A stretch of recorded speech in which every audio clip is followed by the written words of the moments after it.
Comment dribbler comme Lionel Messi? Salut à tous, c'est Antoine, bienvenue dans cette nouvelle vidéo. Aujourd'hui, nous allons voir ensemble comment dribbler comme Lionel Messi, qui fait partie des 10 meilleurs joueurs de tous les temps. C'est un joueur remarquable, un extraterrestre, et lorsqu'il élimine quelqu'un, t'as l'impression que c'est facile et qu'il a fait ça toute sa vie. Sauf que non, ce joueur, avant qu'il arrive à ce niveau d'excellence là, il a mis des automatismes en place, et après bien sûr, il y a une part de naturel, de inné chez lui, mais attention, il est très intelligent dans sa façon de dribbler, et j'ai retenu 6 points, donc à force de le voir jouer, de le voir jouer, j'ai analysé 6 points qui font que sa façon de dribbler est extraordinaire et il arrive à éliminer un joueur comme ça. Premier point, c'est la coordination et c'est la vivacité. Ça vraiment, c'est la base des bases du football pour bien dribbler, pour bien conduire son ballon. Il faut absolument que tu travailles ces 2 points-là, même si tu as une bonne coordination et vivacité. Donc pour la travailler, c'est très simple. J'ai mis 2 vidéos sur la chaîne il y a très peu de temps. Comment améliorer sa coordination et comment améliorer sa vivacité. Et tu verras que cela te permettra d'avoir une meilleure vitesse de dribble et d'exécution. Tu t'en mêleras beaucoup moins les pinceaux et tu élimineras beaucoup plus de joueurs. Deuxième point, le dribble court. Lionel Messi arrive à éliminer aussi facilement un joueur, 2 voire 3 voire 4 joueurs. Pourquoi? Car il a un dribble court, une conduite de balle avec beaucoup de touchés de balle, une conduite de balle très tranchante avec beaucoup de fréquence, ce qui lui permet de, le ballon reste collé à ses pieds, il peut éliminer un joueur et s'il y en a un autre qui arrive derrière, il pourra aussi l'éliminer, voire 3 voire 4 joueurs comme il le fait très souvent en match. Après dribbler toute une équipe, il a fait qu'une seule fois contre Etafé, mais c'était vraiment un exploit individuel. Pourquoi le dribble court est super intéressant? Parce qu'il va te permettre de t'adapter à n'importe quelle situation. Vu que le ballon est toujours collé à tes pieds, tu pourras dribbler un joueur et directement frapper derrière. Et c'est pour ça que tu vois que Lionel Messi marque tant de buts en partant du côté droit, il rentre dans le jeu comme tu peux le voir sur la vidéo et ensuite il frappe directement. Et pourquoi ça passe toujours alors qu'il met pas extrêmement de puissance? Parce que le ballon reste toujours collé au pied et en tant qu'ancien gardien, je peux te le dire, quand un joueur a le ballon tout le temps collé au pied, une très courte conduite de balle, tu ne sais pas quand il va frapper et à chaque fois il prend les gardiens par surprise. Alors bien sûr, les gardiens ils savent qu'il va toujours tirer là ou là, ils le connaissent par cœur, ils ont vu beaucoup de vidéos de Lionel, hein. Mais quand il va tirer, ils ne le savent pas. Et ça fait toute la différence.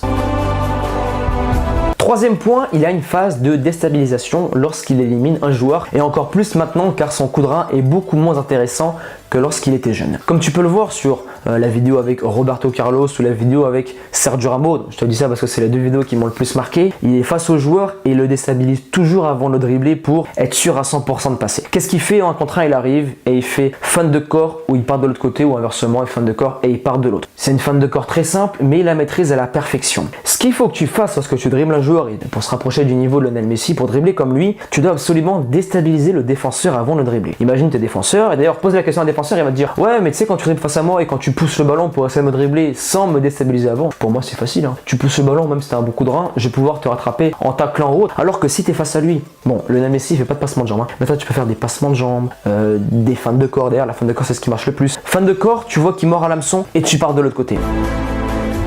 Et après, il y a un autre point qui est extrêmement intéressant, et là on va arriver au 4e point, c'est le timing. Il a un timing lorsqu'il dribble qui est extraordinaire. Lorsque le défenseur va se jeter, c'est à ce moment-là où Lionel Messi va crocheter. Il arrive à voir quand le joueur déclenche, donc en général tu le vois au niveau des épaules quand il va déclencher ou sinon au niveau des genoux, tu vois le genou de l'adversaire qui se plie pour pousser, pour activer une défense. Lionel Messi à ce moment-là il dit j'ai l'habitude, c'est 2 automatismes, je vais anticiper et je vais crocheter. Et à chaque fois, ça passe. Après, bien sûr, il perd des duels, c'est normal, mais la plupart du temps, il est en place. Je déstabilise, il veut que le joueur ne mord pas à l'hameçon, très bien. Mais il a grosse conduite de balle et là, boum, il sort sur lui, crochet et il déstabilise toute une défense. C'est une question beaucoup d'intelligence, d'adaptabilité et avoir ce bon timing là. Et après, bien sûr, une conduite de balle bien tranchante et un dribble court pour ne pas pousser trop loin le ballon.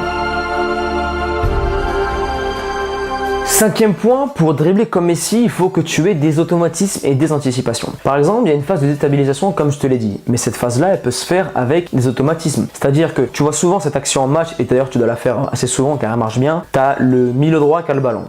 Le milieu droit a le ballon et le latéral il passe derrière, il fait un dédoublement. Là ça va créer un automatisme de ton équipe, ça va amener le joueur là-bas et toi tu pourras partir de l'autre côté. Et Messi utilise beaucoup les appels de ses coéquipiers pour libérer les espaces et après bien sûr derrière il peut frapper et marquer des buts.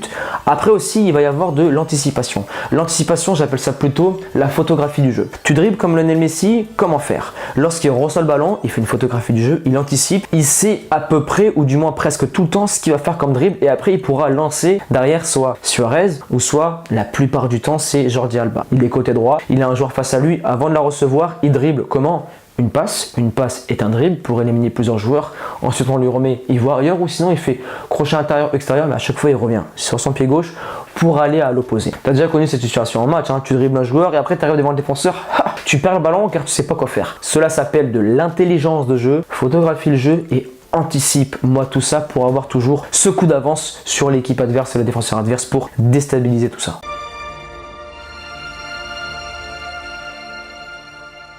Sixième et dernier point, c'est un artiste, c'est un extraterrestre. Des joueurs comme ça, il y en a très peu, il y en a eu très peu dans l'histoire et il fait partie des 10 meilleurs joueurs de tous les temps. Après bien sûr, tu peux te rapprocher, tu peux t'en inspirer, mais égaler son niveau, c'est pratiquement impossible. On arrive maintenant à la fin de cette vidéo. Si ce type de contenu te plaît, dribbler comme Messi ou une analyse d'un joueur, je t'invite fortement à me le faire savoir en explosant la barre des likes et des commentaires. Et après bien sûr, si tu as des idées, dribbler comme Ronaldo, frapper comme Juninho, des idées comme cela, laisse-moi tes idées de vidéos en commentaire, ça m'intéresse fortement et ça m'aide beaucoup pour les futures vidéo. Donc pour récapituler cette vidéo, très simple. Premier point, coordination, vivacité. Deuxième point, avoir un dribble court. Troisième point, une phase de déstabilisation avec des feintes de corps et des passements de jambes. Quatrième point, avoir le timing, le bon timing par rapport au défenseur. Le cinquième point, avoir des automatismes et anticiper par rapport à l'adversaire et tes coéquipiers. Et sixième point, c'est un extraterrestre, c'est un artiste. Ce qu'il a dans les pieds, c'est inné. À présent, je te laisse là. Persévérance et motivation et on avance ensemble.